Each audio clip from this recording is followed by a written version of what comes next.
የሚመጣው 359 ሺህ ነው የሚመጣው። 360 ሺህ ነው እሱ ያስገባልሽ።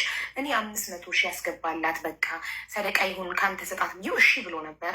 ከዛ በኋላ ሀሳቡን ቀይሮ አይ እኔ ሀቋን ብቻ ነው የምሰጠው፣ ያለብኝም ብቻ ነው የምሰጠው።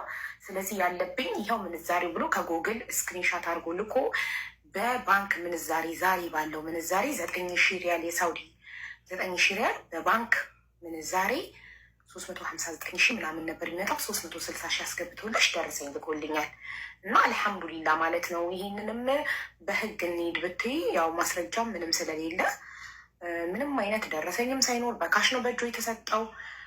ምንም አይነት ማስረጃ የለም። እንደዛም ሆኖ ይህንም አምኖ መስጠቱ አላህ ይስጠው ብሎ አልሐምዱሊላ ብሎ መቀበል ነው የኔ እናት። እና እኔ ደግሞ በፍጹም አልቀየምሽም፣ ለምን እቀየምሻለሁ? እንኳን ደስ አለሽ፣ ምርቃቶችሽን ሁሉ አሜን ብዬ ተቀብያለሁ። እና በቃ ጨርሷል፣ ምንም የቀረ የለም። ይህንን ያለው